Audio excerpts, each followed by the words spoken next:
আসসালামু আলাইকুম সবাইরে। আশা করি সবাই ভালো আছেন। আলহামদুলিল্লাহ আমিও ভালো আছি।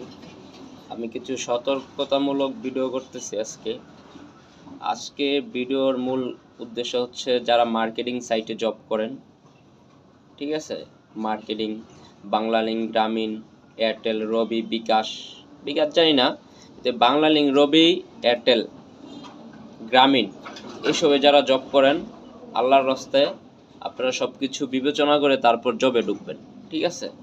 প্রথম কথা হচ্ছে এটা কোনো হালাল সাইট না, এখানে সব হচ্ছে হারাম। আর দ্বিতীয় কথা হচ্ছে এই কোম্পানিতে জব করতে হইলে আপনার বাপ বাপ দাদার বিটা অনেক অনেক টাকা পয়সার মালিক লাগবো, নাইলে আপনি এই কোম্পানিতে জব করতে পারবেন না।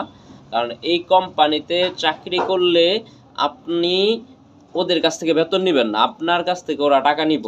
যেরকম আমাকেই দেখেন, আমি 6 বছর ধরে বাংলালিংক সেক্টরে জব করতেছি মার্কেটিং সাইটে।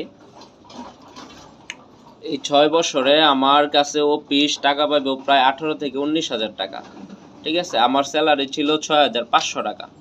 এখন আমি কথাগুলো বলতেছি কারণ আমার মনের কষ্টটা আমি শেয়ার করতেছি এখানে আইসা।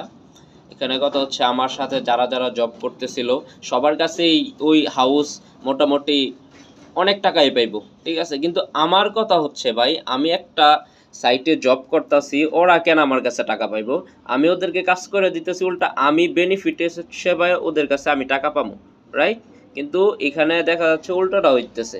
গত 6 বছর ধরেই দেখতেছি যে অফিস কলিগদের কাছে টাকা পায়, কোনো না কোনো কারণবশত কলিগরা ডিউ করতেছে, ওরা টার্গেট করতেছে, টার্গেট করার জন্য লস দিতেছে। যে টার্গেটটা হবে না ওই টার্গেটটাই কোম্পানি দেয়, ঠিক আছে। যার কারণে সবার টার্গেটটা করতে হয়, ওইটা বেসিকের জন্য, বেসিক স্যালারি যেটা টার্গেট না করলে ওরা বেসিক স্যালারিটা আটকে দেয়। তো ওই ইয়ায় সবাইকে টার্গেটটা করতে হয়, আলাল নিজের গাড়িতে লস দেওয়া হোক বা অন্য কাছ থেকে কারো কাছ থেকে টান দেওয়া হোক। এই জন্য অনেকেই অনেক রাফ পথে চলে যায়, হারাম পথে চলে যায়। সো আল্লাহর রহমত, আল্লাহ পাক আমার অনেক ভালো রাখছে, আমি যে কোনোভাবে এই চাকরিটা আমি সাইরা চলে আসছি। তো আমার যিনি মালিক ছিল আমাদের হাউজের, ওনার হাত থেকে হাউসটা কোনোভাবে চলে গেছে। এখন হচ্ছে আমার কাছে উনি টাকা পাইবো। গত 3 মাস হচ্ছে আমি চাকরি ছাড়ছি। এখন আমি হচ্ছে আপনার ব্যাংক থেকে লোন নিয়ে আমি একটা ব্যবসা দিছি, ছোটোখাটো কাপড়ের ব্যবসা। যার কারণে হচ্ছে আমার কোনো বেনিফিট নেই। 60,000 টাকা আমার মাসে ওদেরকে দিতে হবে হচ্ছে 6,500 টাকা। এখন ওই হাউস মালিক হঠাৎ করে আমার কল দিয়ে বলতেছে যে এরকম এরকম আমি তোমার কাছে টাকা পাই, তুমি টাকা নিয়ে আসো আজকেই।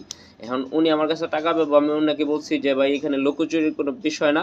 আর আমি চাকরি ছাড়ির সময় আমার অনেক কলিগের কাছে বলছি যে আমাদের হাউস মালিক যখন সবাইকে ডাকাবে টাকার জন্য, যে ডিউ টাকার জন্য, আমাদের